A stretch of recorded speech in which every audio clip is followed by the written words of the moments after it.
Ethan Harper thought he'd left behind the cutthroat world of high-stakes litigation when he traded his law firm's fluorescent lights for the quiet of Willow Creek Estates. But that peace evaporated the morning 3 bulldozers snarled across his driveway and HOA President Laura Kensington sneered from behind them, completely unaware that Ethan owned the very ground beneath their tires. What began as petty garden fines evolved into a web of embezzlement, forgery, and full-blown criminal conspiracy. Here is the true story of how one determined homeowner uncovered an HOA racketeering ring, rallied an entire neighborhood, and fought back until justice prevailed. Ethan Harper knelt in the soft earth beside his driveway, planting the last of his heirloom tomato seedlings. After 15 years of 80-hour workweeks at a prestigious Chicago law firm, he'd found serenity in soil and sun. Each seedling promised fresh vegetables, and a balm for his frayed nerves. He rose at the crack of dawn to inspect new shoots when a sharp, authoritative voice stopped him in his tracks. "Excuse me, what on earth do you think you're doing?" He looked up into the steel blue eyes of Laura Kensington, Willow Creek Estate's formidable HOA president. Her designer blouse was immaculate, and not a single strand of auburn hair escaped her perfectly styled bun. "Good morning, Laura," Ethan replied, brushing dirt from his hands. "I'm just expanding my vegetable garden."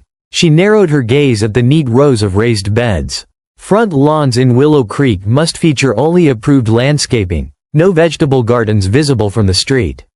This is a violation of Section 4.2 of the Covenants. Ethan folded his arms. "My property deed predates the HOA by 30 years. I have grandfathered rights exempting me from those restrictions." Laura lifted a smartphone, tapping furiously. "I'm documenting this violation. You'll receive a formal notice by tomorrow." She snapped photos of his beds, then swept away in a swirl of authority. By evening, a bright orange violation notice was taped to Ethan's front door. "Unauthorized agricultural activity, $50 daily fine until removal." He filed it alongside the HOA's lengthy covenants handbook, silently fuming. Over coffee at dawn the next day, Ethan's neighbor, retired teacher Mr. Nolan, sighed. "Laura fined me last week for my mailbox color. Forest green wasn't hunter green, apparently." Down the street, Eleanor Marshall, an 82-year-old Vietnam veteran, confided, "She fined me $200 for my front yard bird feeders. I paid, couldn't afford a fight." When Ethan recited the HOA's edicts back to his wife, Mara, she shook her head. "It's not right. She's targeting anyone who pushes back." That afternoon, Ethan dove into county archives.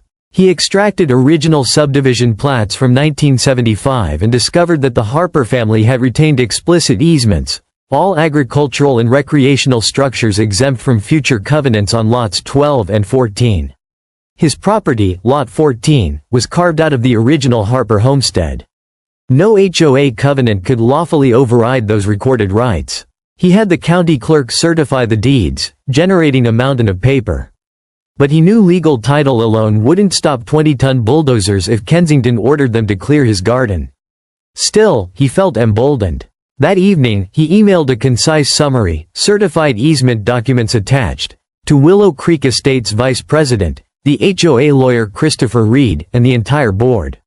He closed with, "Please confirm receipt. I will attend the scheduled hearing next Thursday at 6 p.m. Friday morning, Ethan found 3 excavators idling across his driveway. Bulldozer blades level with his front bumper. Kensington stood between them, arms folded, and at her side loomed Christopher Reed in an expensive navy suit. A small crowd of neighbors formed behind them.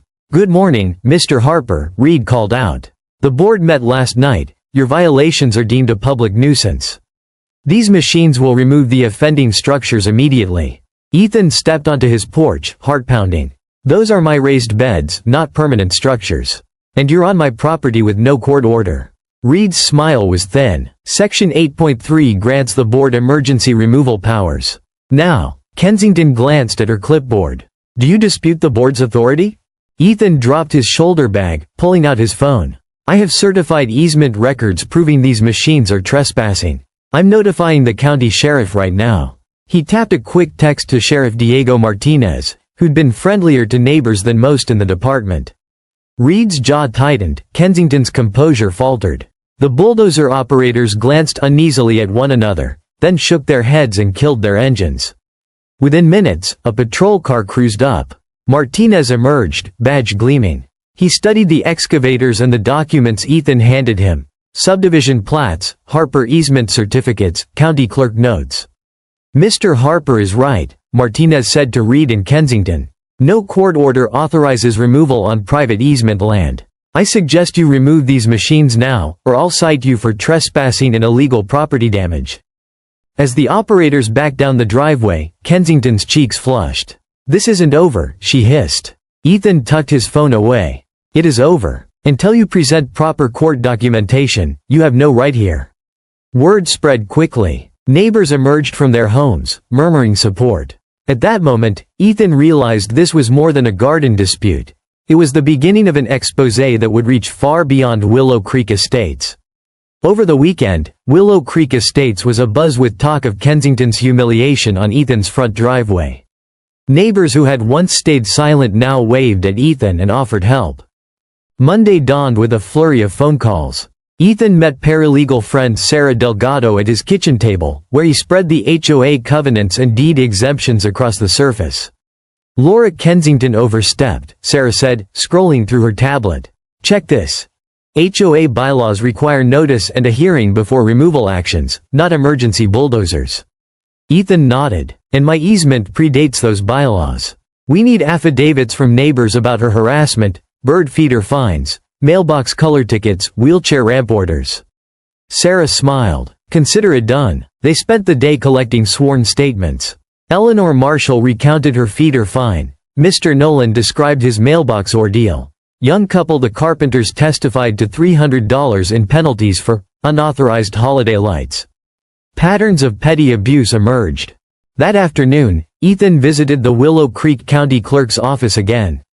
Under the flicker of fluorescent lights, he paged through dusty files with Clerk Martha Vaughn. "I've tracked the Harper easement," Ethan said, pointing to 1973 subdivision maps. "Now I want any amendments or recorded HOA formation documents." Martha retrieved volumes from a locked cabinet. Between the first WA articles, 1995, and Modern Covenants, 2005, Ethan spotted an odd omission. No deed ever mentioned the pre-existing Harper easements. A forged affidavit had likely been inserted to clarify easement coverage, one Martha said she'd never seen in any real county record. Ethan photographed the forged document and flagged the notarization page. "That notary's signature is inconsistent with county records," Martha noted. "He retired in 1998. Armed with physical proof of forgery, Sarah arranged a deposition with the retired notary, Roland Price, who lived quietly on the far side of town.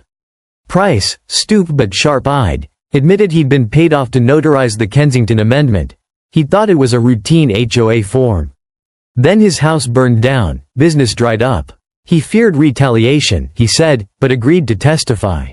Meanwhile, Ethan's certified letter to the HOA board, summarizing forgery evidence, embezzlement, via excessive HOA dues labeled as community improvements that never materialized, and trespassed machinery, arrived at Kensington's office. Their reply, an official demand for arbitration. But reimbursement for the bulldozer damage? They directed him to a private mediation clause buried in the fine print, another trap. That evening, Ethan appealed to Sheriff Martinez. "They're forging county documents, committing embezzlement, trespassing. This is criminal fraud," he insisted. Martinez frowned. "I'll get the county DA involved." At dawn, Ethan awoke to a flood of supportive messages. The local news station ran a teaser. HOA gone wild in coveted suburb, one homeowner's battle. By lunchtime, his phone rang off the hook. A reporter, Carlin Nguyen, asked for details. The DA's office confirmed they were opening an investigation into forged HOA records. Neighbors rallied. They created the Willow Creek Accountability Coalition, a grassroots group dedicated to transparent governance. Ethan was elected spokesman. They launched a crowdfunding campaign to cover legal costs, raising more than $50,000 in a week. On Friday, the county building inspector, accompanied by fire marshal and zoning officer, served Kensington's office with warrants. Search for all HOA meeting minutes, financial records, and amendments for inspection. Kensington's office door was boarded up the next day, deserted. That same afternoon, the county DA, Mia Reynolds, announced charges. forgery of public documents, embezzlement of HOA funds, and conspiracy to commit trespass and property damage. Her statement went national. "We will not tolerate private entities fabricating legal authority to harass and defraud citizens." Ethan watched the press conference on his laptop, Mara beside him. He felt relief, but also resolve. This fight would expose systemic HOA abuses across the state. With each revelation, Willow Creek Estates became a beacon for other residents facing similar tactics. That evening, the Accountability Coalition gathered in the community clubhouse. Eleanor Marshall handed Ethan a battered photo album. Inside, black and white pictures of the original Harper homestead, community anniversary picnics, the first HOA election in 1995. Faces of neighbors now long gone. "This place was built on trust," Eleanor said. "Laura Kensington tried to tear that down. But you've reminded everyone what community really means." As the room erupted in applause, Ethan realized their movement was growing beyond a single front yard. It was a grassroots wave promising to sweep away corruption wherever it took root. 2 months after the bulldozer incident, Willow Creek Estates had changed irrevocably. Kensington's once impeccable reputation lay in tatters, and the remaining board members had resigned en masse amid scandal. In April, a special election installed a 5-member Democratic HOA council, including Ethan Harper, Eleanor Marshall, Mr. Nolan, and 2 young professionals new to the neighborhood. Their first act was to repeal the emergency removal clause and pass transparent bylaws requiring 2/3 member approval for any enforcement action, and explicit county record verification for any amendments. Meanwhile, the county prosecution of Laura Kensington and Christopher Reed moved forward. At their joint arraignment, the duo appeared sullen, forced by Judge Marisol Bennett to hand over confiscated laptops and cell phones containing emails, forged deeds, and bank transfer receipts. Kensington's defense, claims of clerical error, collapsed when Roland Price, the retired notary, took the stand to confirm he'd been bribed. On the same day, the DA charged Kensington and Reed with forgery of public records, embezzlement over $300,000, conspiracy to commit trespass and property damage. They faced up to 10 years in prison if convicted. As the case unfolded, Willow Creek Estates community members served as key witnesses. Eleanor Marshall testified to her unauthorized bird feeder fines. The Carpenters recounted their holiday lights citation. Mr. Nolan detailed his mailbox ordeal. Their courage inspired a wave of HOA reform bills at the state legislature, a direct outgrowth of the Willow Creek scandal. Back home, Ethan and Mara oversaw restoration of his garden beds. With the new council's blessing, he expanded his plot, installing a wheelchair-accessible path that HOA regulations once threatened to ban. He donated half his harvest to the local food bank, transforming a battlefront into a source of nourishment. In June, the criminal trial began. Prosecutor Mia Reynolds laid out the evidence in meticulous detail: emails between Kensington and Reed plotting fines to force foreclosure, ledger sheets showing funds diverted to a private consulting company, transcripts of Reed urging bulldozer action on Ethan's front yard. Under cross-examination, Kensington's composure unraveled. Reed tried to shift blame but had no leg to stand on once Price's testimony confirmed the forged notary seals. After 3 harrowing weeks, the jury returned unanimous verdicts: guilty on all counts. Kensington received 7 years, Reed 5. Judge Bennett ordered restitution to the Willow Creek Abuse Victims Fund, $350,000 to be disbursed to residents wrongfully fined or harassed. As July dawned, Willow Creek Estates hosted a Garden of Justice celebration at the community park. Residents lined the main path, each holding a potted tomato plant donated by Ethan.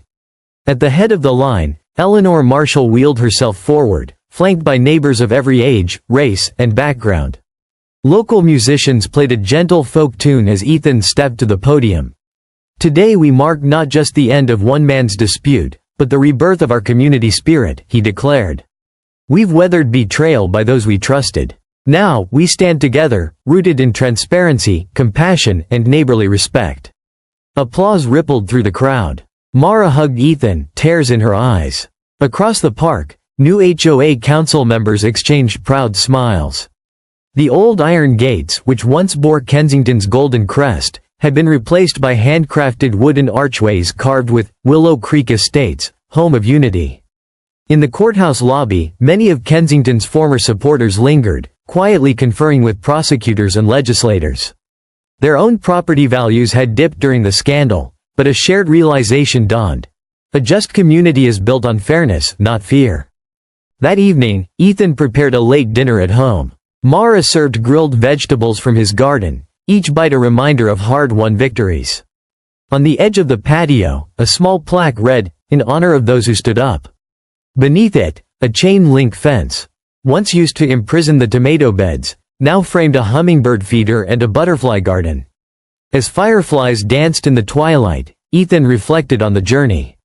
He had never imagined 3 bulldozers would block his driveway, or that a powerful HOA leader would stoop to chain his neighbor's grandmother. But in exposing their corruption, he'd helped forge a new blueprint for community governance across the state. In the end, justice had prevailed. Not through brute force, but through courage, solidarity, and the simple act of planting seeds in defiance of tyranny.